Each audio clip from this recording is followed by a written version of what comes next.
My name is Louise, and I am 63 years old. For 25 beautiful years, I built a life of deep love with Robert, creating a stable, warm home that became our sanctuary from the world's hardships. Even when faced with his distant son, Kevin's coldness, and occasional cruelty, I extended my hand in kindness, always hoping to bridge the gap between us and create the family bond that Robert so desperately wanted. I cared for Robert through his final difficult years with selfless devotion, holding his hand through sleepless nights, managing his medications, and ensuring his comfort until his very last breath. He was my world, our home, my sacred refuge, and I believed our love would protect me even after he was gone. Then Robert was gone, and Kevin, my stepson, who had barely spoken to me in years, emerged from the shadows with a forged will that callously disinherited me from everything we had built together. With a triumphant sneer that chilled my blood, he demanded I vacate my cherished home within 60 days, accusing me of being nothing more than a convenient caretaker who had outlived her usefulness. My heart shattered as I realized I was being reduced to nothing more than an unwanted outsider in the life I had lovingly created. Yet Robert, ever meticulous and protective of those he loved, had prepared for this exact malice with the foresight of a man who truly understood his son's character. Hidden away in places only I would think to look his authentic will, a deeply personal notarized letter, and damning video messages lay waiting like sleeping guardians. Kevin's triumphant smirk would soon fade into horror.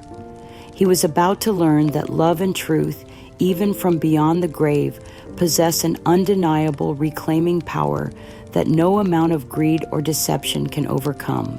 The funeral had ended just 3 hours earlier, and I was still wearing my black dress when they arrived at my front door, like vultures descending on fresh carrion. Kevin stood there with his Aunt Brenda Roberts' bitter sister, who had never hidden her resentment of our marriage, and a lawyer I had never seen before, whose expensive suit and calculating eyes immediately set my nerves on edge. "Louise," Kevin said with chilling formality, stepping into the foyer of the home I had lovingly maintained for 25 years. "We need to discuss Dad's estate. There's been a development you need to know about." The words hit me like a physical blow, spoken with such cold detachment that I could barely process their meaning. Kevin pulled out a manila folder with the practiced efficiency of someone who had been planning this moment for months, maybe years. We found Dad's real will. He announced, his voice carrying a note of triumph that made my stomach turn. Apparently, he updated it recently. "You're not mentioned, Louise. I'm the sole beneficiary of everything." I stared at the documents he thrust toward me, my hands shaking so violently I could barely hold the papers. The words blurred together as grief and shock overwhelmed my ability to comprehend what was happening. This couldn't be real. Robert and I had discussed his wishes countless times, and he had always been clear about his intention to provide for my security. Kevin's focus immediately shifted to the practical details of his inheritance with a greed so naked it was breathtaking. "The house alone is worth at least $400,000, he said, his eyes scanning our living room like he was already calculating square footage. Plus Dad's investment portfolio, the antique furniture, his coin collection. I'll need to get everything appraised quickly for tax purposes." He began walking through our home with the confident stride of an owner, pointing out specific items to the lawyer while completely ignoring my presence. "That grandfather clock is probably worth $15,000. The dining room set is authentic Victorian. Oh, and there's a safe in the master bedroom with some valuable jewelry that belonged to my mother." The callousness of his assessment was staggering. These weren't assets to be liquidated. They were the physical embodiments of 25 years of shared memories. That grandfather clock had chimed through countless quiet Sunday mornings when Robert and I had coffee together. The dining room table had hosted every holiday meal, every birthday celebration, every important conversation of our marriage. In my devastation, I tried desperately to appeal to whatever humanity might still exist within Kevin. "Kevin, please," I said, my voice breaking with emotion. "Your father spoke to me about this many times. He wanted me to be taken care of. He was worried about what would happen to me after he was gone. This has to be some kind of mistake." I reminded him of Robert's consistent concern for my well-being, the countless times he had expressed his intention to ensure I would never face financial hardship.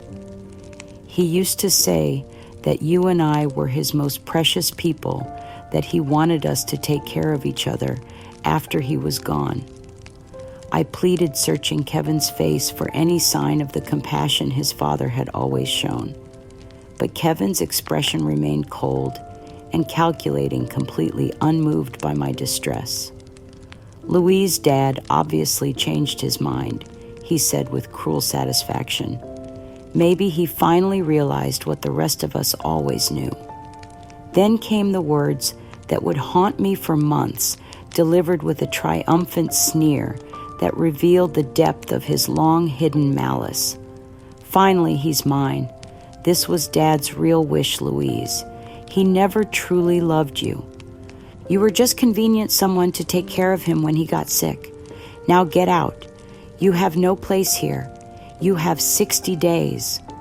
Brenda stepped forward with venomous sweetness, her voice dripping with false sympathy that was somehow more cruel than open hostility. "Honestly, Louise, didn't you expect this eventually? You always knew you were an outsider in this family. Robert belonged to us, to his real family. You were never more than a temporary convenience." The public humiliation began almost immediately. Within days, I started noticing strange looks from neighbors, whispered conversations that stopped when I approached, and a general coldness from people who had been friendly for years. I later learned that Richard Kevin's cousin had been anonymously posting on local Facebook groups and community forums spreading fabricated stories about my supposed gold-digging behavior and manipulation of Robert. "That woman has been bleeding Robert dry for years," one post read. "Now she's trying to contest his will because her meal ticket is gone. Some people have no shame." Another claimed I had isolated Robert from his family and convinced him to change his will while he was on pain medication. The community I had considered my support system began to view me with suspicion and disgust.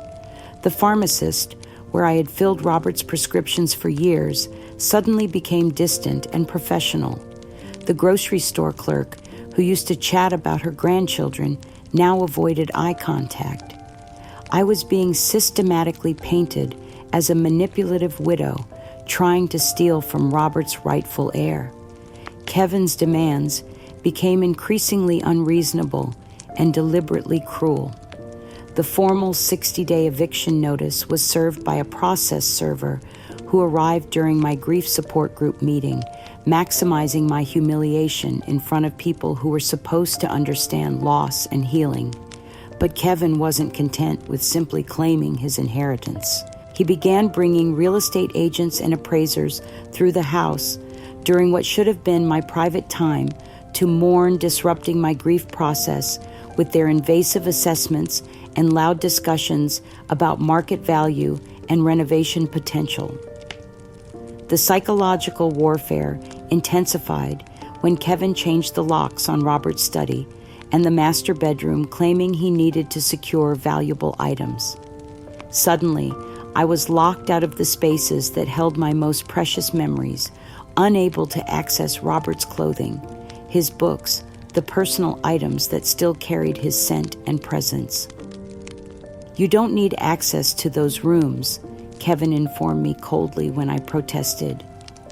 Everything in there belongs to the estate now. You should be focusing on packing your own belongings. He also began pressuring me to sign documents I didn't understand, claiming they were necessary for the estate processing, but refusing to explain their contents or allow me time to have them reviewed by my own lawyer. These are standard forms, Louise. Just sign them so we can move this process along. Dad wouldn't want things to be unnecessarily complicated. The combination of grief, shock, and financial terror was overwhelming. I was not just losing my husband, I was losing my home, my security, my entire identity as Robert's wife and partner. The betrayal cut so deep, it felt like dying a slow suffocation of everything I had believed about my life and my place in the world. Standing in the home we had shared for 25 years, surrounded by the evidence of our love, but treated like an unwelcome stranger, I felt the crushing weight of absolute devastation, profound shock, and a terrifying sense of homelessness that threatened to destroy what little remained of my will to survive. The pressure from Kevin and Brenda escalated with each passing day, their tactics becoming more sophisticated and psychologically devastating. They had moved beyond simple eviction threats to a coordinated campaign designed to isolate me completely and paint me as an unstable, grasping widow, unworthy of sympathy or support. Louise, Kevin said during one of his increasingly frequent visits, his voice carrying the false authority of someone who believed his legal position was unshakable. Brenda and I have been discussing your situation, and we're concerned about some of the things you've been saying to people around town about Dad's will. He leaned forward with the practiced intimidation of someone who had clearly rehearsed this conversation. Any suggestion that this will is somehow fraudulent could be considered slander, and that's a serious legal matter. We're prepared to take action to protect Dad's reputation and the integrity of his final wishes. The threat was clear, even wrapped in concern for Robert's memory. They were attempting to silence me through fear to prevent me from seeking help or advice by making me afraid of additional legal consequences. But Kevin's cruelty went far beyond legal intimidation. He began systematically selling Robert smaller personal items through online auction sites, choosing pieces he knew would cause me the maximum emotional pain. Robert's collection of vintage fishing lures items that had no significant monetary value but represented decades of weekend trips and shared memories appeared on eBay with starting bids of $5 each. When I confronted Kevin about these sales, his response was chillingly indifferent. They're just taking up space, Louise. Dad's gone, and these things are just clutter now. At least this way they might bring some joy to people who will actually use them. The calculated nature of his choices became clear when I realized he was specifically targeting items that had sentimental value to me, things Robert and I had enjoyed together. A ceramic coffee mug I had given Robert for Father's Day years ago, even though I wasn't Kevin's mother. The wooden puzzle box we had worked on together during his recovery from surgery. Small, meaningless items to anyone else, but precious symbols of our shared life that Kevin was destroying purely out of spite. As I watched these cherished mementos disappear into the anonymous marketplace of internet sales, a devastating realization settled into my consciousness, like poison spreading through my veins.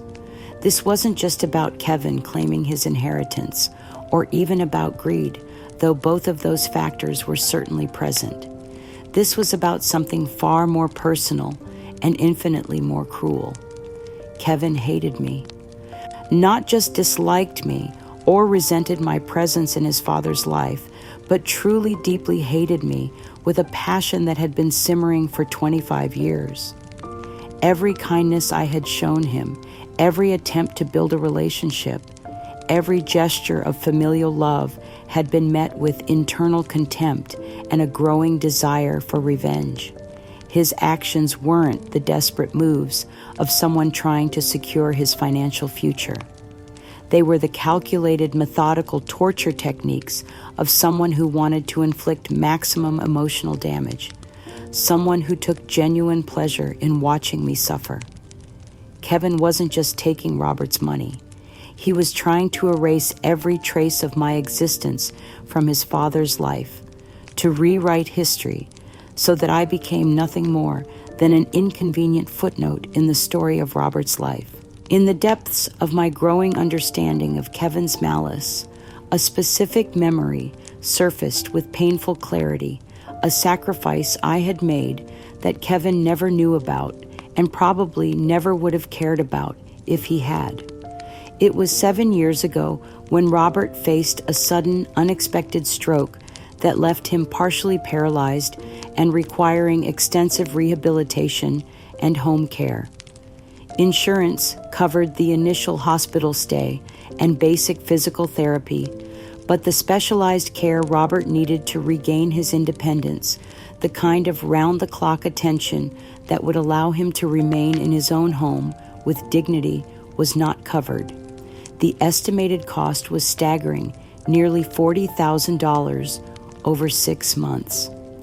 I remember sitting at this very kitchen table, staring at the insurance rejection letters and medical bills, knowing that asking Kevin for financial help would only create another source of stress for Robert and potentially damage their already strained relationship.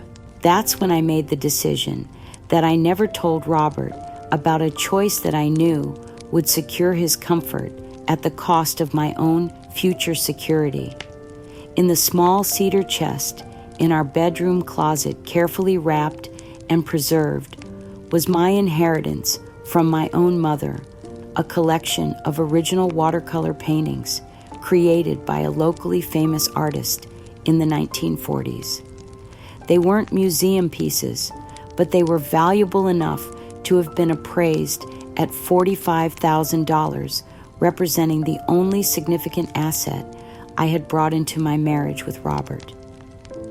I sold every single painting privately through a dealer who promised discretion and used the money to pay for Robert's care without him ever knowing the source of the funds. For 6 months, I watched trained professionals help my husband regain his strength and independence, and I never once regretted the sacrifice, even though it meant giving up the only tangible connection I had to my own family history. Robert recovered beautifully, regaining enough function to live normally for several more years, but he never knew that his comfort and dignity had been purchased with the sale of my most precious personal possessions. I had chosen his well-being over my own financial security without hesitation, and I had never expected any recognition or gratitude for that choice. Now, watching Kevin systematically destroy everything we had built together, I understood that my sacrifice had been meaningless to him. Even if he had known about it, it wouldn't have changed his opinion of me or his determination to erase me from his father's legacy. The public humiliation reached new depths when Brenda orchestrated a scene at the small memorial service I had planned at our church. I had wanted a quiet, intimate gathering where Robert's friends could share memories and find comfort in community. But Brenda arrived with several family members I hadn't seen in years, immediately taking control of the proceedings. "Poor Louise," she said loudly enough for everyone to hear, approaching me with arms outstretched in a gesture of false comfort. "This must be so difficult for you, especially with Robert's final wishes being so different from what you expected." Her words were carefully chosen to plant seeds of doubt about my character and my relationship with Robert. "I suppose Robert must have changed his mind about a lot of things toward the end," she continued with venomous sweetness. "Sometimes illness can clarify what really matters to a person, can't it? The implication was clear to everyone listening. Robert had supposedly come to his senses about me, realized that I was an outsider who didn't deserve his legacy, and taken steps to correct his earlier generosity. Brenda was painting me as someone who had taken advantage of a sick man's temporary confusion, only to be disappointed when his true feelings emerged. But Brenda's campaign against me extended beyond public humiliation. Through carefully orchestrated conversations with mutual friends and neighbors, she began spreading the suggestion that I was becoming unstable due to grief and might need assistance managing my own affairs. "I'm just worried about Louise," she told Martha Henderson Roberts' longtime neighbor and friend. "Grief can be so overwhelming, especially for someone her age.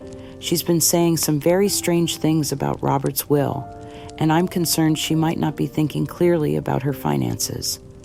The groundwork was being laid for something even more sinister than simple theft. If Brenda could establish a pattern of supposed mental instability, she might be able to pursue guardianship over me, gaining legal control over whatever personal assets I still possessed, and effectively making me a ward of the very people who were destroying my life.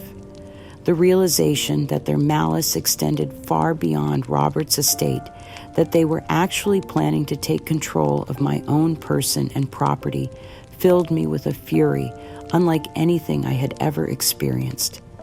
This wasn't just about greed anymore. It was about complete domination, about reducing me to a helpless dependent whose entire existence would be controlled by people who viewed me as less than human. As I sat in my empty house, surrounded by the evidence of 25 years of love being systematically dismantled and sold, I felt the last vestiges of hope and family connection die within me. Kevin and Brenda weren't just taking Robert's legacy, they were trying to steal my very identity, my autonomy, my right to exist as a free and independent person. The pain was profound and bottomless, but underneath it, something harder and more dangerous was beginning to emerge. I was awakening to the pure malice that had been directed at me for decades, and I was finally ready to let go of all illusions about the possibility of family connection or reconciliation. They wanted a war, and they were about to discover that they had seriously underestimated their opponent.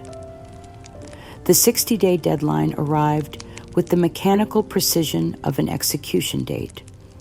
I had spent the previous night packing the last of my personal belongings, moving through rooms that had been my sanctuary for 25 years, like a ghost, saying goodbye to the only life I had ever truly loved. At exactly 9 o'clock in the morning, Kevin and Brenda appeared at my front door, accompanied by Sheriff's Deputy Martinez, a man whose apologetic expression told me he understood the cruelty of what he was being asked to enforce, but had no choice in the matter. Mrs. Louise Thompson, Deputy Martinez, said formally, reading from an official document that made my eviction a matter of public record, "By order of the probate court, you are required to vacate these premises immediately. All personal property not removed by this date becomes part of the estate." Kevin stood behind the deputy with barely contained glee, his eyes bright with the satisfaction of someone who had been planning this moment for months.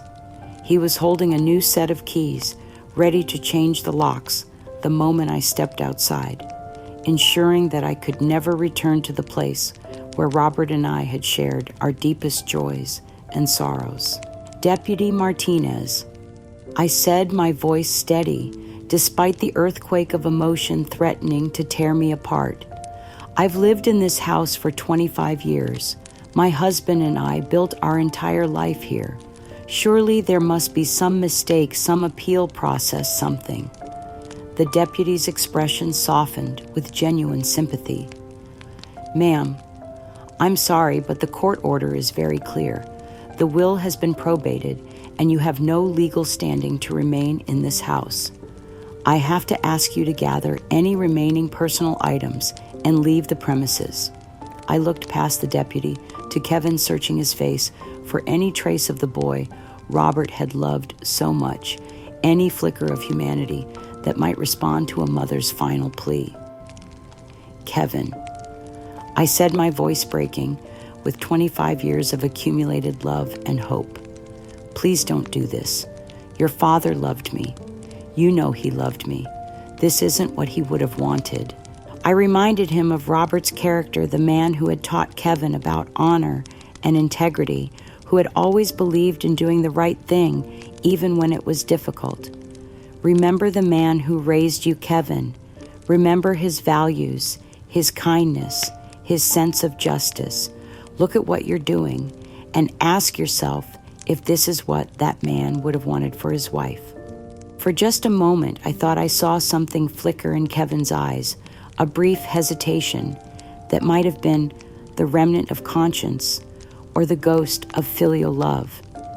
But it passed so quickly, I might have imagined it replaced by the cold certainty of someone who had convinced himself that his actions were justified. Kevin merely smirked, an expression of such casual cruelty that it took my breath away. Without saying a word, he turned his back on me and walked into the house, his dismissal so complete and final that it felt like being erased from existence. In that moment, I understood that the Kevin I had tried to love, the stepson I had hoped to eventually reach, had never actually existed. There was only this stranger who wore Robert's son's face, but possessed none of his father's humanity.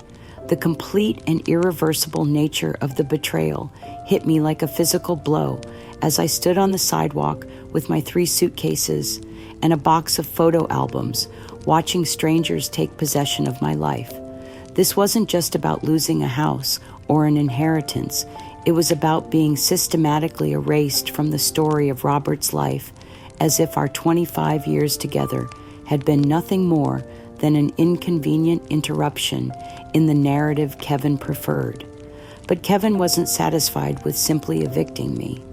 His final act of cruelty was calculated for maximum humiliation and designed to ensure that my public degradation would be permanent and widely witnessed. He pulled out his phone and took a photo of me standing on the curb with my belongings looking lost and broken in front of the house I was no longer allowed to enter. Within minutes, the photo appeared on his Facebook page with a caption that made my blood freeze. New beginnings. Finally time to reclaim what's truly ours.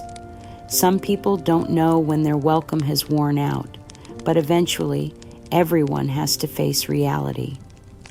The post was accompanied by laughing emojis and tagged with local community groups, ensuring maximum visibility and humiliation. Kevin was publicly celebrating my homelessness, turning my eviction into entertainment for anyone cruel enough to enjoy watching an elderly widow lose everything she had worked to build. The comments that began appearing under the photo were like daggers to my heart. Good for you, Kevin. About time someone stood up to these gold diggers. Your dad would be proud of you for protecting the family assets. People who didn't know me, who had never met Robert, who knew nothing about our relationship, were applauding my destruction based on Kevin's carefully crafted narrative. I sat in my car outside what had been my home for 25 years, staring at that Facebook post through tears of rage and humiliation, feeling more alone and abandoned than I had ever thought possible. Kevin had not only stolen my home and my security, he had turned my pain into a public spectacle, ensuring that my suffering would be witnessed and celebrated by strangers. But in my darkest moment, when despair threatened to swallow me completely, I remembered something that gave me a flicker of hope. Robert had been a meticulous man, someone who planned for every contingency and believed in preparing for the worst while hoping for the best. If Kevin had been pressuring him about his will, if there had been conflict about his intentions for my care, Robert would have taken steps to protect me. Driven by desperation and the faint memory of something Robert had once said about safeguarding important documents. I remembered the antique globe in his study, the one he had insisted on bringing with us when we moved into this house. It had belonged to his grandfather, and Robert had always treated it with special reverence, polishing it carefully and ensuring it was positioned perfectly in his study. I had managed to take the globe with me during the packing process, telling Kevin it was a sentimental keepsake with no monetary value. Now sitting in the parking lot of the motel, where I had booked a room with my dwindling savings, I examined the globe more carefully than I had ever done before. Robert had been fascinated by hidden compartments and secret storage spaces, a hobby that had seemed charmingly eccentric during our marriage, but now took on profound significance. My hands shaking with a mixture of hope and desperation, I began carefully examining every inch of the globe's surface, looking for anything that might indicate a hidden mechanism. When I found the nearly invisible catch disguised as part of the decorative metalwork, my heart began racing with an intensity that made me dizzy. The top hemisphere of the globe lifted away to reveal a carefully arranged collection of documents that would change everything I thought I knew about Robert's final wishes and Kevin's supposed legal victory. The first document was a will clearly different from the one Kevin had presented, bearing Robert's genuine signature and the official seals of a law firm I recognized as Robert's longtime legal representatives. This will dated just 6 months before Robert's death, provided generously for my care and security, leaving me the house a substantial portion of his investment portfolio, and explicit instructions for my financial well-being. But even more powerful was the handwritten letter beneath it, written in Robert's careful script and notarized by his attorney. The letter was addressed to me personally, filled with expressions of love and concern that brought tears to my eyes, even in my current crisis. My dearest Louise, it began, "If you are reading this, then something has happened to me, and I fear that Kevin may have attempted to interfere with my wishes for your care. I want you to know that every day of our 25 years together has been a gift, and ensuring your security and happiness after my death is one of my most important responsibilities as your husband." The letter went on to detail Robert's growing concerns about Kevin's increasing demands for money and his disrespectful attitude toward our marriage. Kevin has been pressuring me to change my will in his favor, suggesting that you don't deserve to inherit anything because you're not his biological mother. His attitude toward you has become increasingly hostile, and I fear he may attempt to manipulate or intimidate you after my death. But the most shocking discovery was the small USB drive hidden beneath the legal documents. With trembling hands, I inserted it into my laptop, and Robert's face appeared on the screen in a series of video messages recorded in secret over the past year of his life. The videos were damning beyond my wildest hopes, capturing conversations between Robert and Kevin that revealed the true nature of their relationship and Kevin's systematic campaign to convince his father to disinherit me. In one particularly devastating recording, Kevin could be heard arguing with Robert about the waste of leaving money to someone who isn't even really family. "Dad, you're being manipulated by her." Kevin's voice was clear and unmistakable on the recording. "She married you for security, and now she's going to take everything that should belong to your real family. You owe it to me, to Mom's memory, to make sure the family assets stay in the family." Robert's response was firm and clear, his voice carrying the authority of a man who had made his decision and would not be swayed. "Kevin, Louise is my wife, and I love her deeply. She has cared for me with devotion and selflessness that you have never shown. My will reflects my values and my wishes, and those wishes include ensuring that Louise is provided for after my death. Another recording captured Kevin's increasingly desperate attempts to convince Robert that I was somehow manipulating him or taking advantage of his illness. She's isolated you from your family, Dad. She's turned you against me, against Aunt Brenda, against everyone who really cares about you. Can't you see what she's doing? Robert's angry response revealed a side of him I had rarely seen during our marriage. Kevin, I am tired of your disrespect toward my wife and your constant implications that I am somehow mentally incapacitated. Louise has been nothing but loving and supportive while you only visit when you need money. If anyone is being manipulative in this situation, it is not Louise. The final recording was the most devastating of all, capturing Kevin's final desperate attempt to coerce Robert into changing his will just weeks before his death. Fine, Dad, if that's how you want it, then I guess you've made your choice. But don't expect me to stick around and watch her spend my inheritance. When you're gone, I'll make sure she knows exactly what I think of her and her place in this family. As I sat in that motel room, watching my husband defend our love and my character against his son's greed and malice, I felt a complex mixture of devastating heartbreak and empowered relief. The betrayal was complete and absolute, the proof of Kevin's deception undeniable, but I finally had the weapons I needed to fight back.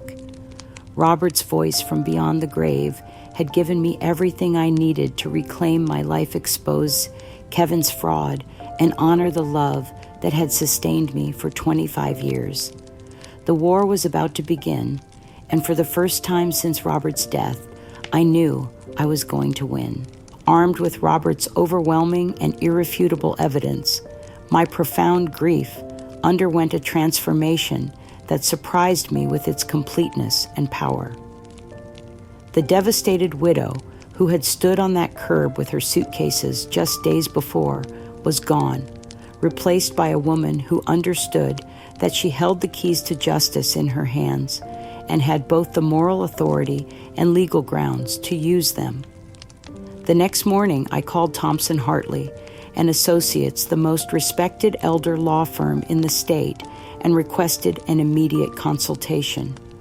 When I sat across from Margaret Hartley 2 hours later, spreading Robert's authentic will, his notarized letter, and the USB drive across her mahogany desk, I felt a steely determination that had been building in my chest like gathering storm clouds. Mrs. Thompson, Margaret said after reviewing the documents with growing amazement, "This is one of the most clear-cut cases of will fraud I've encountered in 20 years of practice. Your husband was remarkably thorough in protecting you, and the evidence is absolutely overwhelming." I looked at her with a clarity of purpose that felt almost foreign after months of confusion and grief. "Margaret, I don't just want to reclaim my inheritance, though that's certainly important. I want Kevin and Brenda exposed for what they are. I want Robert's true wishes honored, and I want these people to face the full consequences of their fraud and cruelty." My voice remained steady and calm, but the steel beneath it was unmistakable. They thought they could steal from a grieving widow and get away with it because I would be too broken to fight back. They were wrong, and I intend to make sure they understand exactly how wrong they were. Margaret smiled with the satisfaction of a lawyer who had just been handed an unwinnable case. "Mrs. Thompson, we're going to destroy them systematically and completely. But I want you to understand that this will get ugly before it gets better. They're going to fight dirty." "Good," I replied, surprising myself with the confidence in my voice. "I'm ready for a fight." The formal legal notices were served to Kevin and Brenda on a Thursday afternoon by a process server who found them together at Kevin's temporary apartment, apparently celebrating their supposed victory with expensive wine purchased with money from Robert's liquidated assets. According to the server's report, their reaction was exactly what I had hoped for. Kevin's initial response, delivered through his hastily hired attorney, was a mixture of outrage and dismissive condescension that revealed how completely he had underestimated both my resolve and my resources. My client is shocked and deeply disappointed by Mrs. Thompson's desperate attempt to contest a legal and properly executed will. The statement read, "This appears to be the action of a grieving woman who cannot accept that her deceased husband's final wishes did not align with her expectations." Brenda's reaction, shared through mutual acquaintances who were eager to report back to me, was even more revealing. "Louise is clearly having some kind of breakdown," she told Martha Henderson with false sympathy. "This whole thing is just the delusional fantasy of an old woman who doesn't know when to give up. Kevin has every legal right to his father's estate, and these pathetic accusations won't change that." Richard jumped to their defense with social media posts that demonstrated their complete confidence in their position. "Some people just can't accept reality," he wrote on Facebook. "When you build your whole life around someone else's money, I guess it's hard to face the truth when that support gets pulled away. Aunt Louise needs to accept that Uncle Robert saw through her act and made his real wishes known."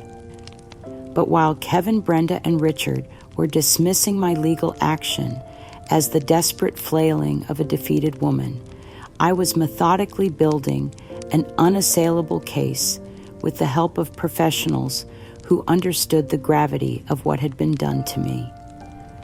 Margaret connected me with Dr. Patricia Winters, a forensic document analyst whose reputation for uncovering fraud was legendary in legal circles. Dr. Winters' preliminary analysis of the two wills took less than an hour to complete. "Mrs. Thompson," she said, her voice filled with professional excitement, "the will Kevin presented is an amateur forgery, and I can prove it definitively. The paper is wrong, the ink is wrong, and the signature analysis shows clear evidence of tracing. Whoever did this was either incredibly stupid or incredibly desperate." I also began quietly reaching out to my network of former colleagues, from my university days respected professors and administrators who had known Robert and me as a couple and could speak to the authenticity of our relationship and Robert's consistent expressions of love and commitment to my welfare. Dr. James Morrison, who had served as dean when I was teaching and had maintained a friendship with Robert and me for over a decade, was appalled when I explained the situation. "Louise, this is absolutely horrific," he said during our lunch meeting. "Robert spoke about you with such devotion every time we talked. The idea that he would have disinherited you is completely contrary to everything I knew about his character and his feelings for you." Through carefully chosen intermediaries, I sent a message to Brenda that was both subtle and unmistakable in its implications. Through Martha Henderson, who was increasingly disturbed by the growing evidence of fraud, I passed along a simple statement. "Please tell Brenda that I've always believed that the truth has a way of revealing itself, no matter how carefully some people try to bury it under lies and manipulation." The message had its intended effect.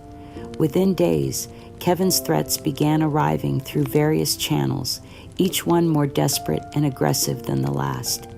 He left voicemails on my phone that escalated from angry demands to barely controlled rage. "You need to stop this insanity right now, Louise." One message began. "You're embarrassing yourself and dishonoring Dad's memory with these ridiculous accusations. If you don't drop this lawsuit immediately, I will make sure everyone in this town knows exactly what kind of woman you really are." Another message was even more threatening.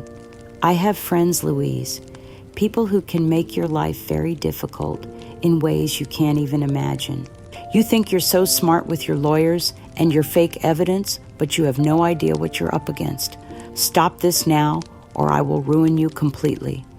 Richard amplified Kevin's campaign with increasingly vicious online attacks, creating new social media profiles specifically designed to spread lies about my character and my marriage to Robert.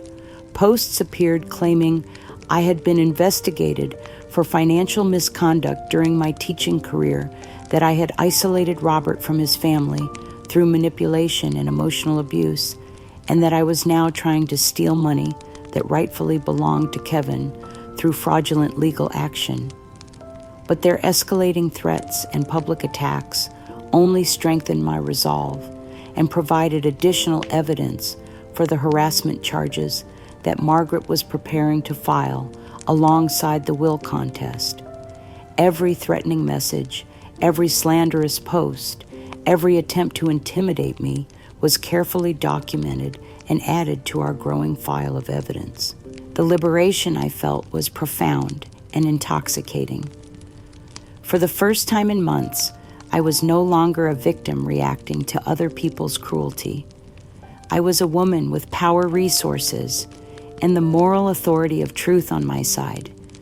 The quiet pride that filled me as I watched our case take shape was unlike anything I had experienced during my marriage, when my identity had been so completely tied to being Robert's wife and Kevin's hopeful stepmother. A potent sense of justice was beginning to unfold, not just the hope of justice, but the growing certainty that it would be achieved. Kevin and Brenda had made the fatal error of underestimating their opponent, and they were about to learn that stealing from the wrong widow could have consequences they had never imagined. The steely determination that had replaced my grief was unshakable, now built on the solid foundation of Robert's love and the irrefutable evidence of his true wishes. The war they had started was about to turn decisively in my favor, and I intended to show them no mercy whatsoever.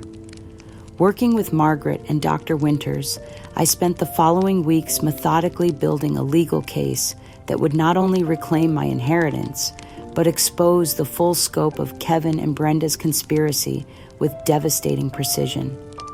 Dr. Winters' complete analysis of the forged will was a masterpiece of forensic evidence, providing irrefutable proof that the document Kevin had presented was a crude fake created with materials and techniques that could be traced and documented.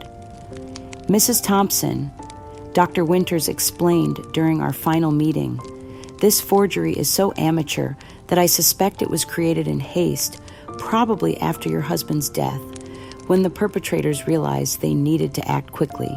The paper stock is completely wrong for the supposed date of execution. The ink shows chemical signatures that didn't exist in markers available 18 months ago, and the signature was clearly traced from a genuine document, probably a check or legal paper.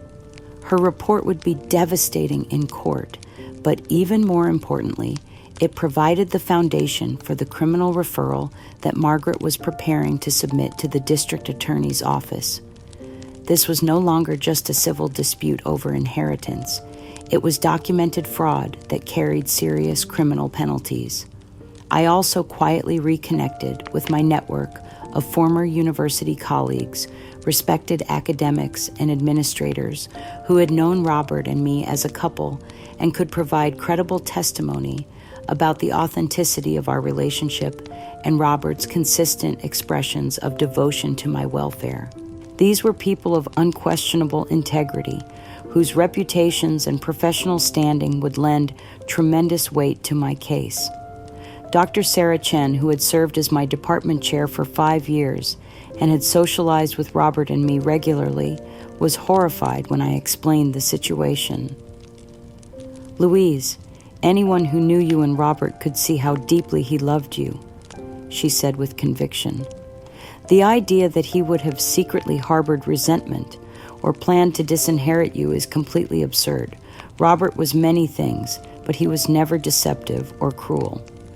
My major new opportunity came when Margaret filed our comprehensive will contest lawsuit, accompanied by a request for an immediate temporary restraining order to prevent Kevin from selling any more of Robert's assets, particularly the family home.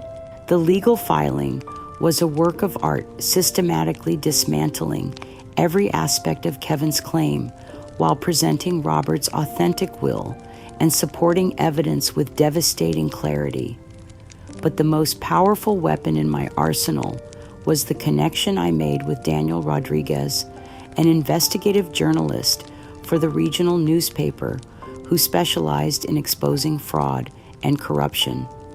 Daniel had been a student in one of my advanced literature courses 15 years earlier, and when he learned about my situation through our university's alumni network, he contacted me immediately.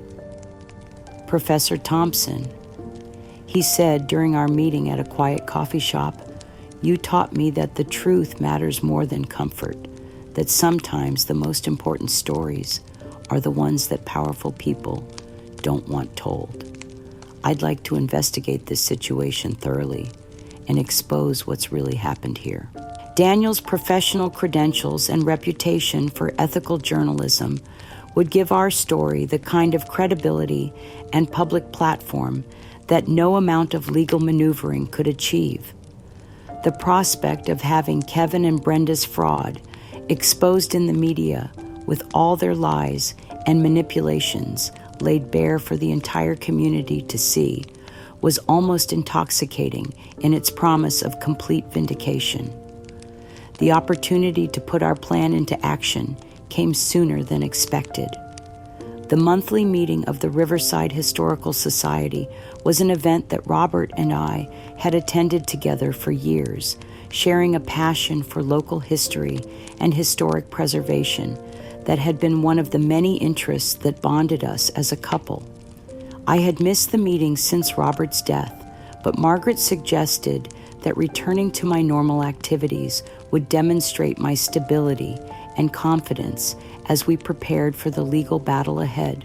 I dressed carefully for the meeting, choosing a navy blue dress that projected dignity and authority while maintaining the appropriate level of formality for a widow still in mourning. Margaret accompanied me both as my legal counsel and as a visible symbol of the serious nature of my position. The meeting was held in the restored Victorian mansion that served as the Society's headquarters, a building that Robert had helped fund the renovation of several years earlier. As we entered the main hall, I immediately spotted Brenda and Richard near the refreshment table, clearly engaged in animated conversation with several other Society members. The encounter was inevitable in the intimate setting of the Society meeting. Brenda noticed me first, her expression shifting from surprise to calculation as she realized this was an opportunity to continue her campaign of public undermining. She approached with Richard close behind both of them, wearing expressions of false concern and barely concealed hostility. "Oh, Louise," Brenda said, loudly enough for nearby members to hear her voice dripping with condescending sympathy. "How brave of you to come out tonight. I know this whole situation must be so difficult for you, especially with all the legal complications you've been creating for everyone." Her words were carefully chosen to reinforce the narrative she had been spreading about my supposed instability and vindictive nature. "You know the community finds your bitterness quite tiresome, dear. People are starting to talk about how this whole thing is affecting your judgment and your ability to accept Robert's final wishes." Richard immediately joined the attack, positioning himself where other respected community members could hear his every word. "It's really sad to watch someone's desperation manifest in such destructive ways," he said in a stage whisper that carried across the room. "These fabricated claims and delusional attempts to cling to what isn't hers, it's becoming quite a spectacle. People are beginning to question whether Louise is really capable of managing her own affairs anymore. I felt the familiar weight of public scrutiny and whispered judgment, but this time the sensation was completely different from the helpless humiliation I had experienced during their initial campaign against me. I was no longer a victim, without resources or options. I was a woman armed with truth and legal power, and I had the perfect opportunity to demonstrate exactly how the balance of power had shifted. Instead of engaging in the verbal confrontation they were clearly hoping to provoke, I simply stood calmly and nodded to Margaret, who stepped forward with the smooth precision of a professional who had orchestrated exactly this moment. "Brenda Porter and Richard Sullivan," Margaret said in a clear, authoritative voice that immediately commanded the attention of everyone within hearing range. "You are hereby served with official summons in the matter of Thompson versus Porter et al. For fraudulent misrepresentation conspiracy to commit forgery and intentional infliction of emotional distress." The legal documents appeared in Margaret's hands with dramatic efficiency, and the sight of the official court seals and formal language created an immediate electric silence in the room. Kevin, who had been alerted by Brenda and arrived just in time to witness the service, stood frozen in the doorway as Margaret continued. "You are also served with a temporary restraining order enjoining any further disposal of assets from the estate of Robert Porter Thompson and a notice of criminal referral to the District Attorney's Office for investigation of document forgery and fraud," she said with professional satisfaction. The transformation in the room was immediate and profound. Suddenly, Brenda and Richard were no longer the concerned family members trying to protect the community from an unstable woman's false accusations. They were defendants in serious legal proceedings, caught completely off guard and clearly unprepared for the reality of facing actual criminal investigation. The sight of official court documents combined with Kevin's obvious shock and Brenda's visible panic created a picture that no amount of their previous manipulation could overcome. Whispered conversations erupted around us as society members who had been following the social media drama suddenly realized they were witnessing something far more serious than family gossip. Kevin's face went through a remarkable transformation as he processed what was happening. The confident smirk he had worn since Robert's death crumbled into genuine fear as he understood that his supposed legal victory was about to be challenged by evidence he had never known existed. The anticipation I felt was delicious and intoxicating, watching months of careful planning come together in a moment of perfect public vindication. The satisfaction was profound as I saw Kevin, Brenda, and Richard suddenly understand that they were no longer in control of the narrative, that the grieving widow they had thought they could manipulate and destroy was actually a formidable opponent with resources they had never imagined. This was just the beginning of their education about the consequences of underestimating Louise Thompson.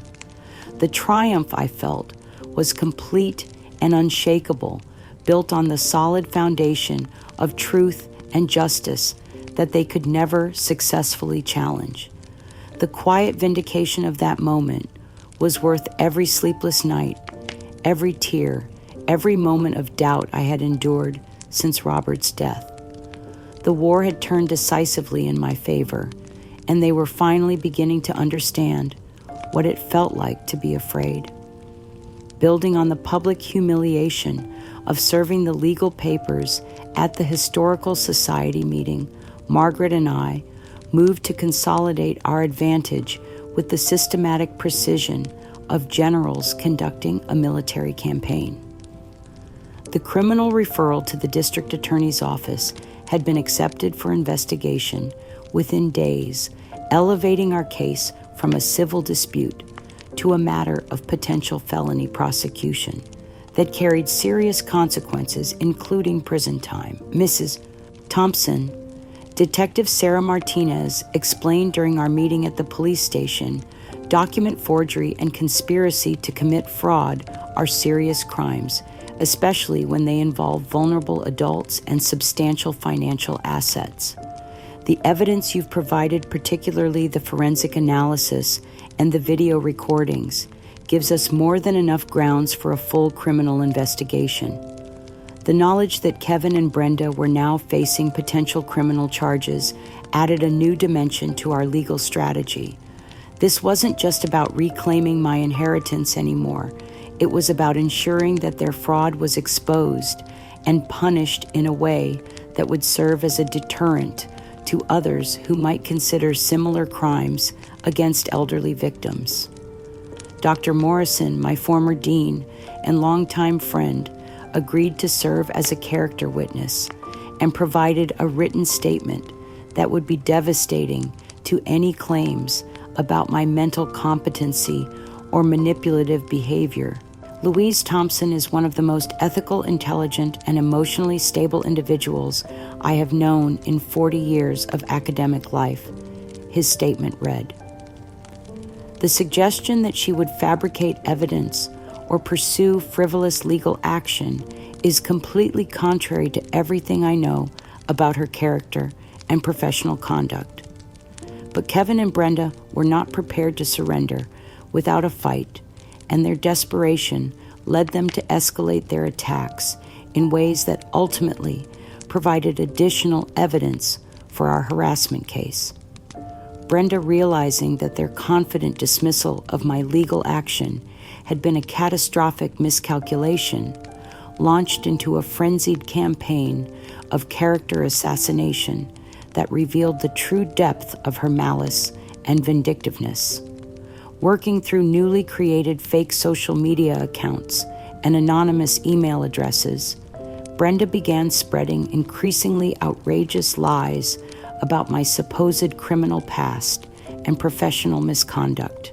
Posts appeared on local Facebook groups claiming I had been investigated for embezzling research funds during my university career, that I had been forced to retire due to inappropriate relationships with students, and that I had a history of manipulating elderly men for financial gain that predated my marriage to Robert. The truth about Louise Thompson is finally coming out, one particularly vicious post read. She's been running this scam for years, targeting vulnerable older men and stealing their money through fake marriages and forged documents. Robert wasn't her first victim, and if she gets away with this fraud, he won't be her last. Richard amplified Brenda's campaign with posts that attempted to cast doubt on the authenticity of Robert's video recordings, suggesting that I had somehow manipulated or fabricated the evidence using modern technology. Deep fake videos are easier to create than ever, he wrote on multiple platforms. Anyone with basic computer skills can make it look like a dead person said whatever they want them to say. Louise is clearly more tech-savvy than she appears. The desperation in their attacks was obvious to anyone with experience in observing criminal behavior, but their lies were sophisticated enough to create doubt among people who didn't know me personally or understand the technical impossibility of fabricating the kind of evidence we possessed. But Brenda and Richard had made a fatal error in their escalation. By creating such extreme and easily disprovable accusations, they had given Daniel Rodriguez exactly the kind of explosive story that investigative journalists dream of uncovering. When Daniel's article appeared in the Sunday edition of the regional newspaper, it was devastating in its thoroughness and compelling in its presentation of evidence. Local widow battles family fraud. The true story behind a forged will, read the headline, accompanied by a photo of Robert and me at our 25th wedding anniversary celebration just months before his death. The article systematically dismantled every aspect of Kevin and Brenda's narrative while presenting our evidence with the kind of professional credibility that no amount of social media manipulation could overcome. The most powerful section of the article featured direct transcripts from Robert's video recordings, allowing readers to hear his own words, defending our marriage and expressing his frustration with Kevin's attempts to manipulate him into disinheriting me. Louise has been nothing but loving and supportive. Robert's voice spoke from the pages, while Kevin only visits when he needs money. If anyone is being manipulative in this situation, it is not Louise. Dr. Winter's forensic analysis was presented in language that lay readers could understand, with detailed explanations of how the forged will had been created and why the evidence of fraud was absolutely irrefutable. This is one of the most amateurish forgeries I have examined in 20 years of practice. Dr. Winters was quoted as saying, "The perpetrators clearly believed that a grieving widow would not have the resources or knowledge to challenge their deception." The article also included a comprehensive section exposing Brenda and Richard's social media campaign with screenshots of their fake accounts and detailed analysis of their coordinated attacks on my character. The systematic nature of this harassment campaign suggests a level of premeditation and malice that goes far beyond simple family disagreement. Daniel wrote, "This appears to be a calculated attempt to destroy an innocent woman's reputation in order to cover up their own criminal behavior." The public reaction was immediate and overwhelming in its support for my position. Comments flooded the newspaper's website and social media pages with expressions of outrage at Kevin and Brenda's behavior and sympathy for what I had endured.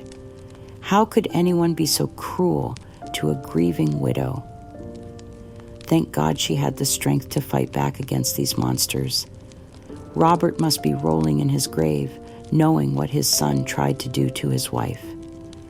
The social and professional consequences for Kevin, Brenda, and Richard were swift and devastating.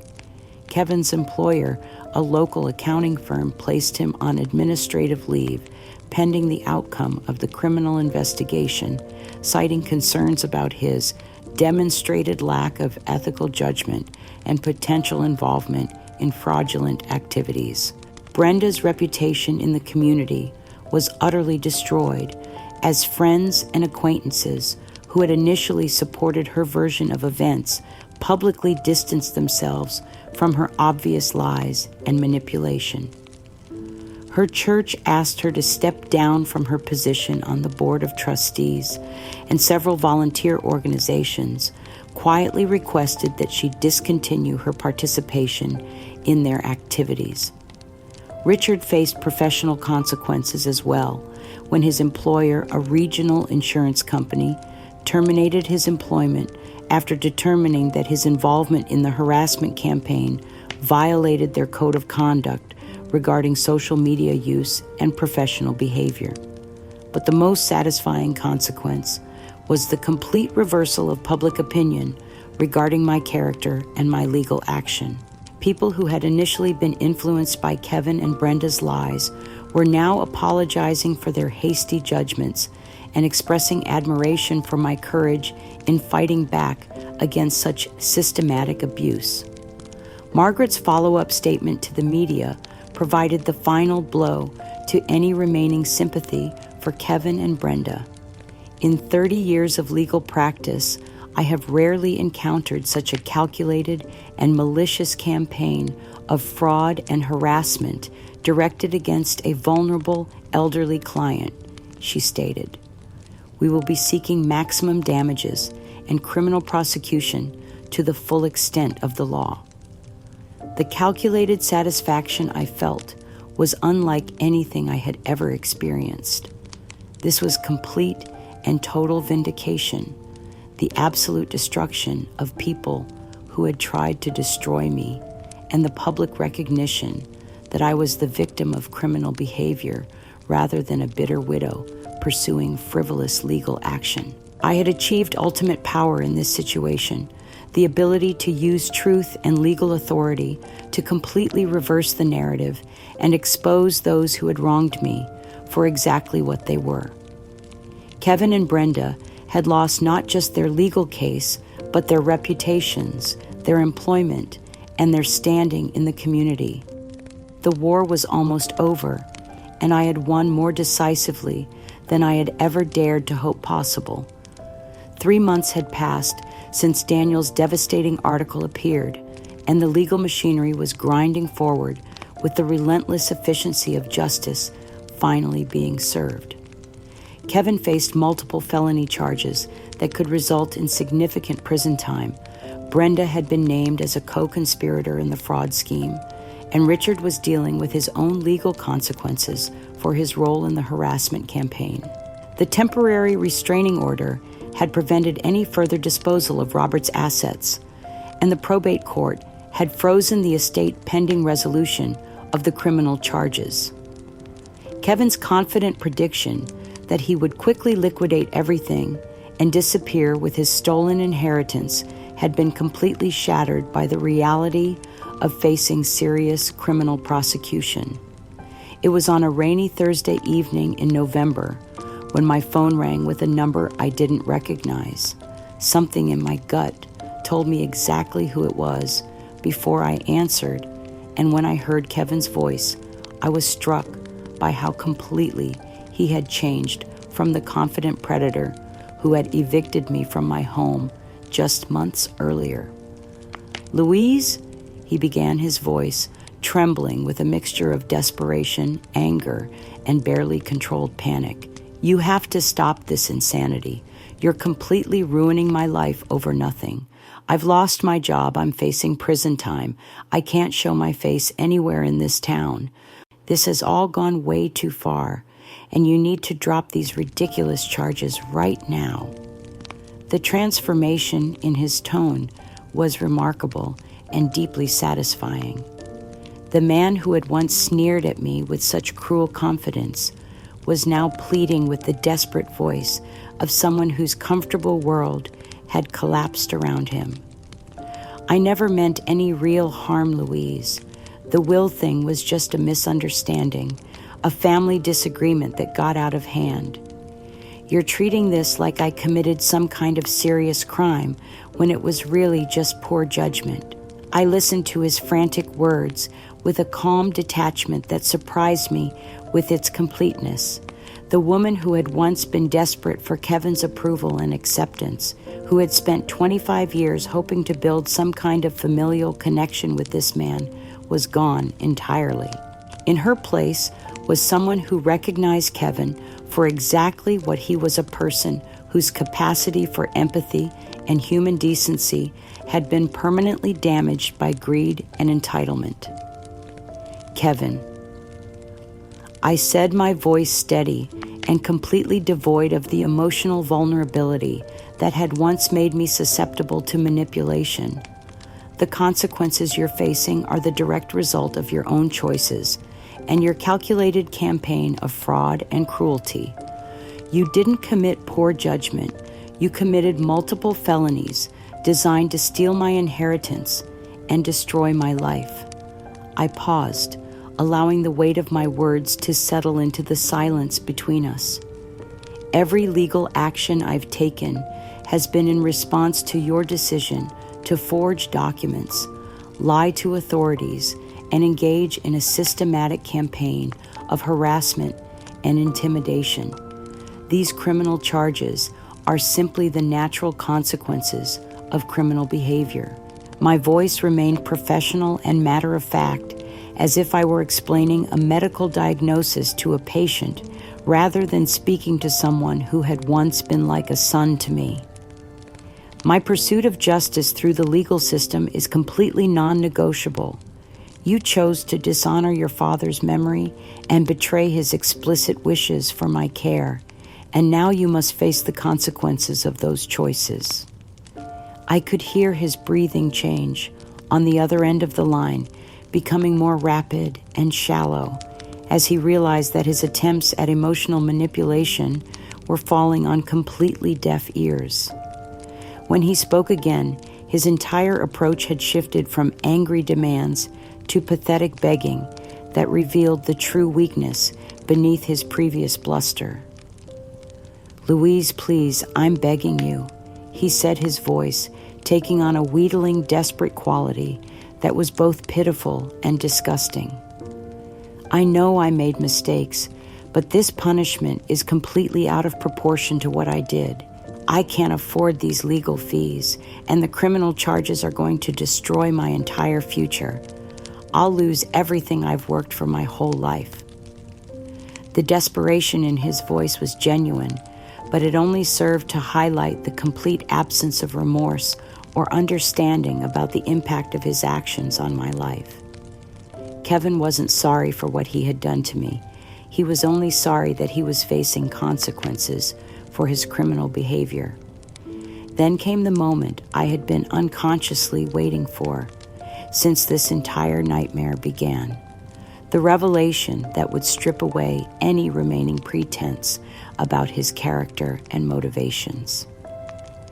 Kevin's voice shifted slightly, taking on the calculating tone I remembered from his previous attempts at financial manipulation. "Look, I know you've probably got access to Dad's accounts now, and I know you were always good with money management," he said, attempting to sound casual while obviously fishing for information about my financial resources. "Maybe we could work something out, family helping family during a difficult time." The audacity was breathtaking even for Kevin. After forging documents to steal my inheritance, after having me evicted from my own home, after months of harassment and public humiliation, he was actually trying to get money from me to pay for his legal defense against the charges resulting from his own criminal behavior. "I mean, we're still family, right?" he continued with increasingly transparent manipulation. "Dad would have wanted us to stick together during tough times like this. Maybe this could be a chance for a fresh start, a way for both of us to put this whole mess behind us and move forward. I promised things would be different if you could just help me get through this rough patch." The pathetic nature of his begging was almost impressive in its complete lack of self-awareness. Kevin genuinely seemed to believe that the same financial manipulation tactics that had enabled his parasitic relationship with Robert could somehow save him from the legal consequences of his fraud and harassment. I felt a profound sense of emotional detachment wash over me, as if I were observing this conversation from a great distance. The man on the other end of the phone was no longer Robert's son, in any meaningful sense, no longer someone who held any emotional power over me or deserved any consideration as a family member. He was simply a criminal trying to avoid the consequences of his actions through the same manipulation tactics that had characterized his entire adult relationship with his father. "Kevin," I said with absolute finality, my voice carrying the authority of someone who had reclaimed complete control over her own life and future. "The relationship I tried to build with you over 25 years was irrevocably destroyed by your decades of bitterness toward me and your ultimate act of fraud and dishonor toward your own father's memory and explicit wishes." I paused, gathering my thoughts for what I knew would be my final words to the man who had once been the closest thing I had to a son. "Your systematic campaign to steal my inheritance and destroy my reputation was not a misunderstanding or a moment of poor judgment. It was a calculated criminal conspiracy that revealed the true nature of your character and your complete lack of respect for everything your father valued and believed in." My voice remained steady and professional, but the finality in it was unmistakable. "All future communication between us will be conducted solely through legal channels. My attorney has instructions to handle any attempts at contact, and I am blocking your number and all other means of reaching me immediately after this call. I felt a profound sense of liberation as I delivered the words that would end our relationship forever. Consider this the final absolute conclusion of any connection between us. You are no longer welcome in my life in any capacity whatsoever. I hung up the phone and immediately blocked Kevin's number, then sat in my quiet apartment, feeling a sense of detachment, empowerment, and ultimate relief that was almost overwhelming in its completeness. The toxic relationship that had poisoned my marriage for 25 years was finally definitively over. The peace I felt was impenetrable and lasting, built on the solid foundation of justice achieved and truth vindicated. Kevin and Brenda no longer had any power over me, any ability to manipulate my emotions or threaten my security. I had reclaimed complete control over my life, my finances, and my future. For the first time since Robert's death, I felt genuinely free, liberated not just from their criminal conspiracy, but from the burden of hoping for redemption from people who were fundamentally incapable of change or growth. The war was over, and I had achieved something far more valuable than victory. I had achieved peace. 18 months after Kevin's final desperate phone call, my life had transformed in ways I never could have imagined during those dark days when I stood on the curb with my suitcases homeless and seemingly defeated. The successful prosecution of Kevin and Brenda's fraud had not only restored my inheritance, but established me as a respected voice in the fight against elder financial abuse. The invitation to deliver the keynote address at the Regional Conference on Estate Law and Elder Justice was the pinnacle of my new role as an advocate and educator. Standing before an audience of 300 attorneys, judges, social workers, and academics, I felt a profound sense of purpose that had emerged from the ashes of my personal tragedy. Ladies and gentlemen, I said into the microphone, my voice steady and authoritative, elder financial abuse is not just a crime against individuals. It's an assault on the fundamental values that bind families together. When those closest to us choose greed over love, deception over honor, we must be prepared to defend not just our assets, but our very dignity as human beings. I was midway through describing the importance of documenting family dynamics and maintaining independent legal counsel when I noticed a commotion near the back of the conference hall.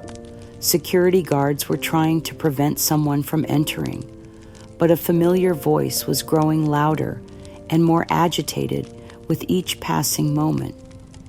My heart stopped when I recognized Brenda's voice shrill with desperation and rage as she pushed past the volunteers and made her way toward the stage. She looked haggard and wild, her appearance reflecting months of legal battles, social ostracism, and the gradual collapse of everything she had once considered secure in her life. "That's enough lies," Brenda screamed as she reached the front of the auditorium, her voice cracking with emotion that silenced the entire room. "I can't sit here and listen to this fraud spread more lies about my family." Richard appeared behind her, looking equally desperate and agitated, his face flushed with the kind of manic energy that comes from having nothing left to lose. Together they represented the final pathetic remnants of the conspiracy that had once seemed so threatening and overwhelming. Before security could reach her, Brenda had somehow managed to reach the secondary microphone at the side of the stage, her voice now amplified throughout the conference hall as she launched into the most unhinged public attack I had ever witnessed. "She's a manipulative gold digger who destroyed our family," Brenda shrieked, pointing directly at me with a shaking finger. "Louise Thompson is a liar who fabricated evidence and manipulated the legal system to steal money that rightfully belonged to Kevin. she turned Robert against his own son through years of calculated manipulation and emotional abuse. Her accusations tumbled out in an incoherent stream of rage and desperation, each claim more outrageous than the last. She forged those video recordings using computer technology. She bribed the forensic expert. She's been running this scam for years, targeting vulnerable older men and stealing their money through fake marriages and manufactured evidence. Richard joined the attack from his position in the audience, shouting over the growing murmur of shocked conference attendees. Don't believe her victim act. She's a professional manipulator who has been planning this theft since the day she married Robert. Every tear, every sob story, every legal document is part of an elaborate fraud designed to steal from a grieving family. The audience was stunned into collective silence, unsure how to process this shocking interruption to what had been a professional academic conference. I could feel the weight of 300 pairs of eyes, suddenly filled with doubt and confusion, uncertain whether they were witnessing the exposure of a fraud or the desperate flailing of defeated criminals. Some attendees, who were unfamiliar with the details of my case, began whispering among themselves, clearly influenced by the raw emotion and apparent conviction in Brenda's accusations. Could there be some truth to this? Why would she risk this kind of public scene if it wasn't real? Maybe there's more to this story than we know. The familiar sensation of public humiliation washed over me, magnified by the professional setting and the high stakes of my reputation as an advocate and educator. These were legal professionals, people whose respect I had worked to earn, and now my credibility was being attacked in the most public and devastating way possible. But something fundamental had changed within me during the months of legal victory and personal healing. Instead of crumbling under the weight of this renewed attack, instead of feeling the familiar helplessness that had once characterized my response to their manipulation, I felt a strange, steady calm settle over me. I stood tall behind the podium, my gaze remaining steady and unshakable as I absorbed the full impact of Brenda's desperate accusations. I could see the pain and desperation radiating from both her and Richard, could recognize the sophisticated manipulation they were attempting, but I also understood that they had just made a fatal tactical error. With quiet dignity, I allowed Brenda to continue her unhinged rant, letting her expose the full extent of her irrationality and malice for everyone in the room to witness. I subtly signaled to Margaret Hartley and Dr. Morrison, both of whom were in attendance, to ensure that every word of this outburst was being recorded for future legal action. Ladies and gentlemen, I said calmly into my microphone when Brenda finally paused for breath, my voice carrying clearly across the silent auditorium. What you're witnessing is exactly what I've been describing. This is what desperation looks like when criminals realize they've been completely exposed and have no remaining legal recourse. I looked directly at Brenda and Richard as I spoke, my voice filled with quiet authority, but completely devoid of anger or fear. These individuals have been convicted of fraud and forgery in connection with their attempts to steal my inheritance.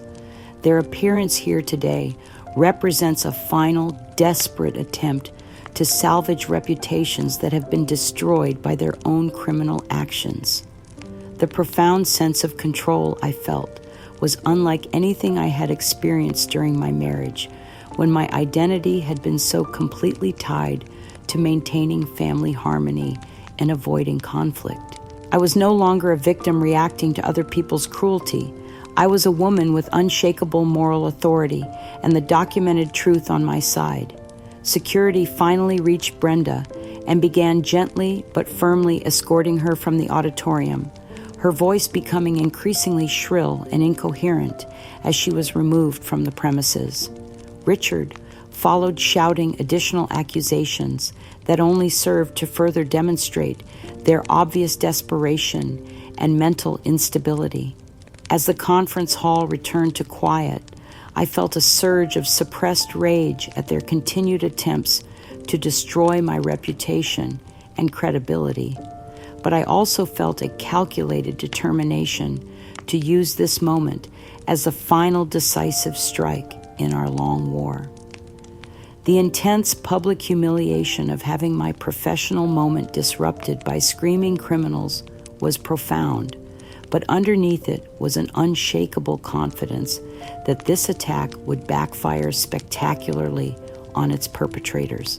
They had just provided me with additional evidence of harassment and given me the perfect platform to expose their continued malice to an audience of influential legal professionals. The war was about to end with a victory so complete and decisive that they would never again have the power to threaten or intimidate me. The 24 hours following Brenda's catastrophic disruption of my keynote address were among the most strategically important of my entire legal campaign. While other people might have retreated to recover from such a public attack, I immediately understood that Brenda had just handed me the perfect opportunity for final decisive victory. Margaret Hartley, Dr. Morrison, and I worked through the night to prepare what would become the most comprehensive media offensive of our entire war against Kevin and Brenda's fraud conspiracy. The press conference we scheduled for the following afternoon would not just respond to their desperate accusations, it would systematically destroy any remaining credibility they might possess and expose the full scope of their criminal behavior to the widest possible audience. Louise, Margaret said during our emergency strategy session, Brenda's public breakdown yesterday was the best thing that could have happened for our case. She just demonstrated her complete irrationality and desperation in front of 300 legal professionals who will now serve as witnesses to her mental instability. Dr. Morrison nodded his agreement. The contrast between your dignified response and her unhinged accusations was striking. Anyone with experience in academic or legal settings could see immediately who was telling the truth and who was engaging in desperate character assassination. The press conference was held at the courthouse, a setting that would lend additional gravity and authority to our revelations. But this time, we weren't just defending against their lies. We were launching a comprehensive offensive that would expose every aspect of their conspiracy and destroy any remaining public sympathy for their position. Standing behind the podium with Margaret at my side and a table full of evidence displayed for the cameras, I felt the same calm, focused energy that had carried me through Brenda's attack the day before. This was my moment to go on the offensive, to systematically dismantle every lie they had ever told and ensure that their names would be permanently associated with fraud and elder abuse. Ladies and gentlemen, I began my voice clear and authoritative. Yesterday, you witnessed the desperate final act of a criminal conspiracy that has been exposed, prosecuted, and defeated in court. Today, I want to show you exactly how that conspiracy was orchestrated and why these individuals continue to pose a threat to elderly victims throughout our community. I reached for the first piece of evidence, Robert's authentic will, with its unmistakable legal authenticity. This is my late husband's genuine last will and testament properly executed and witnessed according to state law. It provides generously for my care and security, exactly as Robert always promised it would. The cameras zoomed in as I held up the forged document that Kevin had originally presented. This is the crude forgery that Kevin Porter attempted to use to steal my inheritance. According to our forensic analysis, it was created using materials and techniques that can be traced and documented, proving beyond any doubt that it was fabricated after Robert's death. But the most powerful moment came when I activated the large screen behind me and played the video messages that Robert had unknowingly recorded in his study. His voice filled the press room with the authority of truth speaking from beyond the grave. Kevin has been pressuring me to change my will in his favor. Robert's voice was clear and unmistakable on the recording, suggesting that Louise doesn't deserve to inherit anything because she's not his biological mother. His attitude toward Louise has become increasingly hostile, and I fear he may attempt to manipulate or intimidate her after my death. Another recording captured Kevin's increasingly desperate attempts to convince Robert that I was somehow taking advantage of his illness. Robert's angry response revealed a side of him that few people had ever seen. "Kevin, I am tired of your disrespect toward my wife and your constant implications that I am somehow mentally incapacitated. Louise has been nothing but loving and supportive, while you only visit when you need money." The impact on the assembled reporters and legal observers was immediate and profound. These weren't disputed interpretations of family dynamics or competing narratives about inheritance disputes. This was Robert himself, in his own words, defending our marriage and exposing Kevin's manipulation attempts with devastating clarity. "What you're hearing," I continued, as the final video segment ended, "is not just evidence of fraud, but documentation of a decades-long campaign of disrespect and manipulation directed at a loving father by his own son. Kevin Porter didn't just forge documents, he dishonored his father's memory and attempted to erase 25 years of genuine love and partnership." Margaret stepped forward to address the criminal aspects of their behavior. Our investigative team has also uncovered extensive digital evidence of Kevin Porter and Brenda Porter's coordinated online harassment campaign against Mrs. Thompson. We have documented proof of fake social media accounts, fabricated testimonials, and systematic character assassination designed to isolate and intimidate an elderly victim. She displayed screenshots showing the coordination between Kevin, Brenda, and Richard in creating false narratives about my character and spreading lies through multiple online platforms. This level of sophisticated psychological warfare represents a form of elder abuse that goes far beyond simple financial fraud. These individuals attempted to destroy Mrs. Thompson's mental health and social support system as part of their overall criminal conspiracy. I looked directly into the cameras, knowing that Kevin and Brenda would likely see this broadcast, knowing that this would be my final word on their pathetic attempts to destroy my life and reputation. Kevin, Brenda, if you're watching this, I want you to understand that your campaign of lies and manipulation has failed completely. Robert's true wishes have been honored, justice has been served, and your reputations have been destroyed by your own criminal actions. My voice remained steady, but the emotional weight was unmistakable. You dishonored a good man's memory. You attempted to steal from a grieving widow, and you have shown the entire community exactly what kind of people you really are. The evidence speaks for itself, and it will continue to speak long after you have retreated into the obscurity you deserve. The public reaction was immediate and overwhelming in its condemnation of Kevin, Brenda, and Richard. Social media exploded with outrage at their behavior, with comments flooding in from people horrified by the sophistication of their elder abuse campaign. This is every family's nightmare. How could anyone be so cruel to a grieving widow? These people are monsters. Local and national media picked up the story within hours, with headlines focusing on the unprecedented nature of the stepchild's betrayal and the sophisticated fraud conspiracy. Son forges will to steal stepmother's inheritance. The dark art of elder financial abuse. A family destroyed by greed. Widow's legal victory exposes sophisticated campaign of elder abuse.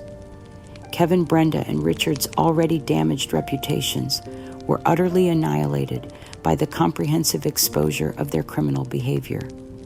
They became the subjects of academic case studies about elder abuse, their names permanently associated with one of the most documented cases of family fraud in recent legal history. Most importantly, the legal and social consequences of their actions would serve as a deterrent to others who might consider similar crimes against elderly family members. My pain had become a platform for education and protection that could help other families recognize and resist similar manipulation tactics.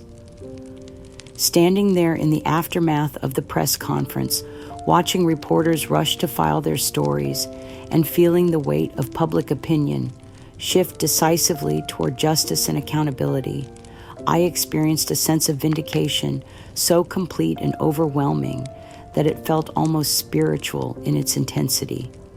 This wasn't just about clearing my name or reclaiming my inheritance anymore. This was about exposing a form of abuse that was largely invisible and rarely prosecuted, using my personal trauma to create awareness and protection for other potential victims. The exhilarating sense of justice was profound and lasting. Kevin, Brenda, and Richard had finally been revealed for exactly what they were, their methods exposed, their cruelty, documented their influence, destroyed permanently and completely. But more than that, I had found my voice as an advocate and educator, transforming my personal suffering into a powerful tool for helping others and ensuring that Robert's memory would be associated with justice and protection rather than fraud and betrayal. The triumph I felt was both personal and universal. The satisfaction of a woman who had refused to be destroyed by those who underestimated her strength, and the pride of someone who had used her pain to create something meaningful and protective for others. For the first time since this nightmare began, I felt not just vindicated, but truly victorious, knowing that I had honored Robert's love, protected my own dignity, and created a legacy of justice that would outlast all of us. 2 years had passed since the press conference that had definitively ended Kevin and Brenda's ability to threaten or intimidate me. Kevin had served 8 months in minimum security prison for his fraud conviction, while Brenda had received probation and community service for her role in the conspiracy. Both had lost their homes, their savings, and any remaining respect in the community.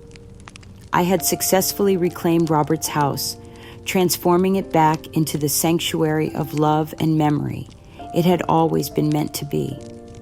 The rooms that Kevin had once invaded with appraisers and realtors were now filled with the warm presence of genuine friends and the peaceful energy of a woman who had found her true purpose in life. It was on a crisp October afternoon, exactly 3 years after Robert's death, when I heard the familiar sound of footsteps on the front porch that I had shared with my husband for 25 years. Through the window, I could see a figure that was barely recognizable as the confident predator who had once evicted me from my own home. Kevin stood there looking broken, gaunt, and utterly defeated, his appearance reflecting not just the legal consequences he had faced, but the complete collapse of everything he had once believed about his place in the world. His clothes were shabby, his posture defeated, and his face bore the unmistakable marks of someone who had discovered that actions truly do have consequences. When I opened the door, Kevin immediately collapsed into what appeared to be genuine tears, his whole body shaking with the force of emotions he seemed unable to control. But even in his apparent distress, I could see the calculating eyes of someone who was still, even now, attempting to manipulate the situation to his advantage. "Louise," he said, his voice breaking with what sounded like authentic remorse, I know I have no right to be here, but I had nowhere else to go. I've lost everything. My job, my apartment, my friends, everything. I can't even get hired for basic labor jobs because of my criminal record. The sight of Kevin in such obvious distress triggered no maternal instincts whatsoever, only a calm detachment that reflected the profound healing I had undergone during our years of separation. I had learned to recognize manipulation in all its forms, and Kevin's performance, while more sophisticated than his previous attempts, was still transparently self-serving. I know now that what I did was wrong. He continued, his voice taking on the practiced cadence of someone who had rehearsed this speech many times. I've had a lot of time to think about my actions, and I understand how much pain I caused you. I was consumed by anger and resentment that had nothing to do with you and everything to do with my own failures and inadequacies. He looked up at me with eyes that reflected genuine desperation, but still lacked any trace of authentic understanding about the impact of his actions on my life. I want to make amends, Louise. I want to honor Dad's memory by building the kind of relationship with you that he always wanted us to have. I know I can't undo what I did, but maybe we could start over, maybe find a way to be a family again. Kevin's appeal to family connection was particularly transparent, given that he had spent 25 years rejecting every attempt I had made to build that exact relationship. His sudden interest in honoring Robert's memory was clearly motivated by desperation rather than genuine remorse or emotional growth. I've been going to therapy, he added, pulling out what appeared to be a certificate from a court-mandated counseling program. I'm learning about my anger issues and my problems with authority and family relationships. The counselor says I have abandonment issues from losing my mother that I projected onto you unfairly. The psychological jargon he was spouting sounded rehearsed and hollow, clearly designed to provide a pseudoscientific explanation for his criminal behavior that would somehow absolve him of full responsibility for his choices. Even his supposed acknowledgement of wrongdoing was carefully constructed to minimize his culpability and maximize my sympathy. But Kevin's true motivation became clear when he shifted to discussing his current financial situation with barely concealed desperation. I'm living in a halfway house right now, Louise, sharing a room with men who have committed violent crimes. I can't afford basic necessities, and I'm facing bankruptcy because of the legal fees and the restitution payments. His voice took on the wheedling quality I remembered from his previous attempts at financial manipulation. I know Dad left you well provided for, and I'm not asking for charity or handouts. Maybe there could be some kind of work I could do around the house, some way I could earn a small income while I get back on my feet. Just temporary help until I can find stable employment. The audacity was breathtaking, even for Kevin. After forging documents to steal my inheritance after having me evicted from my own home, after years of harassment and public humiliation, he was actually asking me to employ him and provide him with financial support during his recovery from the consequences of his own criminal behavior. As I listened to his carefully rehearsed performance, I felt nothing but a profound detachment and complete emotional freedom from any obligation to this man who had never been anything more than a source of pain and manipulation in my life. The Louise who had once desperately wanted Kevin's approval and affection was gone, entirely replaced by a woman who understood that some relationships are too toxic to salvage and some people are incapable of genuine change. I allowed Kevin to complete his entire pathetic plea without interruption, watching his increasing desperation as he realized that his emotional manipulation was having no impact whatsoever on my resolve. When he finally finished speaking, the silence between us stretched for what felt like an eternity.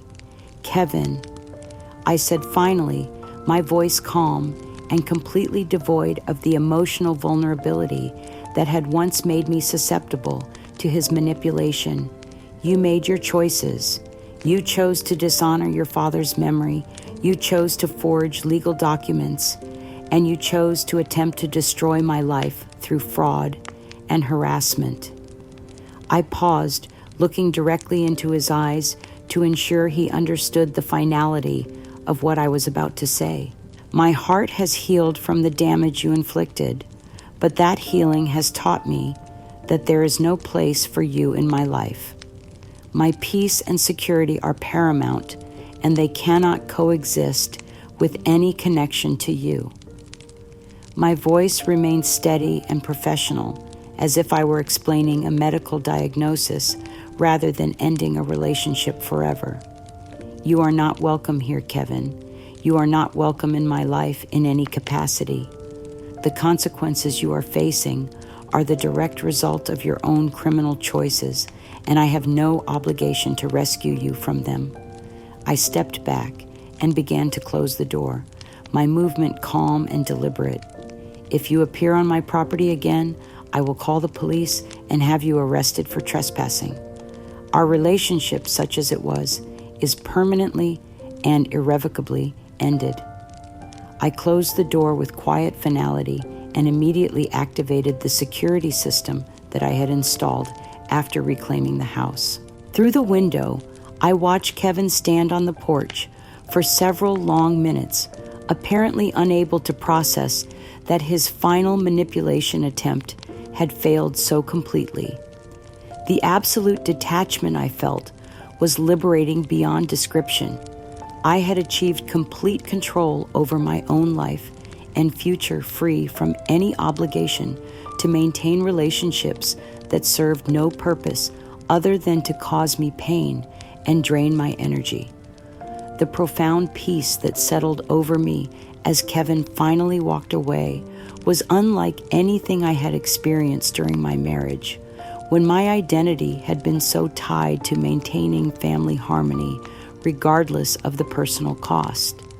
I had learned that some people are simply incompatible with a peaceful, authentic life, and that choosing my own well-being over destructive family obligations was not selfish, but necessary. Standing in the home that Robert and I had shared, surrounded by the evidence of 25 years of genuine love and partnership, I felt the ultimate freedom that comes from refusing to be manipulated by people who have forfeited any right to consideration or compassion through their own choices.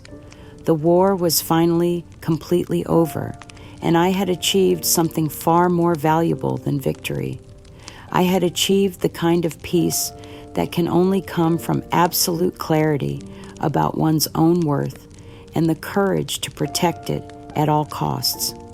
5 years have passed since that final encounter with Kevin on my front porch, and my life has become a testament to the transformative power of refusing to accept injustice and fighting for truth with unwavering determination. I have successfully reclaimed not just my rightful inheritance, but something far more precious, my sense of self-worth and my right to live free from the toxic influence of people who choose manipulation over love. My home has been restored to its true purpose as a sanctuary of peace and Robert's honored legacy. The rooms once violated by Kevin's greed now welcome a steady stream of genuine friends, fellow advocates, and survivors of elder abuse who find comfort and encouragement in my story. I have become a respected voice in the fight against family financial fraud, serving on advisory boards for elder protection agencies and speaking at conferences across the country about the importance of documenting family dynamics and maintaining legal safeguards against manipulation. The intellectual and social connections I have built through my advocacy work have enriched my life in ways I never experienced during my years of trying to please people who were fundamentally incapable of appreciation or respect. My chosen family of friends and colleagues values my strength and wisdom rather than seeking to exploit my generosity, creating the kind of authentic relationships that I had always hoped to find, but never fully understood how to build. The transformation within me has been profound and lasting, reaching depths of self-understanding that I never achieved during my decades as a wife and would-be mother. I am no longer the woman who defined herself entirely through her relationships with others, particularly difficult family members who demanded constant sacrifice without offering genuine affection in return. I have discovered my own intrinsic worth, my own capacity for happiness that doesn't depend on anyone else's approval or presence in my life. The toxic cycle of manipulation and guilt that characterized my relationship with Kevin, and to some extent with Robert's entire extended family, has been permanently broken through my refusal to accept responsibility for other people's emotional problems or criminal behavior. I have learned that love without boundaries is not love at all, but a form of enabling that ultimately harms everyone involved. My morning routine now includes tending to the rose garden that Robert planted in our backyard during the final years of our marriage, a living symbol of enduring love, and the resilience that can emerge from even the darkest soil. As I work among the blooms that return stronger each year, I am reminded that the most beautiful growth often comes from the most challenging circumstances, and that authentic happiness is not the absence of struggle, but the presence of purpose and integrity. The profound lesson that has emerged from this painful but ultimately liberating journey is that while betrayal from family members can inflict the deepest wounds, imaginable true legacy is not defined by material possessions or biological connections, but by the integrity with which we live our lives and the unwavering pursuit of justice when that integrity is threatened. Even when faced with the most sophisticated campaigns of manipulation and fraud, inner strength combined with a network of genuine support can lead not just to vindication, but to a richer, more meaningful existence than was ever possible before. Standing in my garden this morning, watching the sunrise illuminate the roses that bloom more magnificently with each passing season, I am filled with a serene, knowing smile that reflects the hard-won wisdom of a woman who has faced the worst that human nature can offer and emerged stronger, wiser, and more authentically herself than ever before. Some inheritances are measured in gold and property, but the truest are carved in truth and protected by an unyielding heart that refuses to be broken by those who mistake kindness for weakness.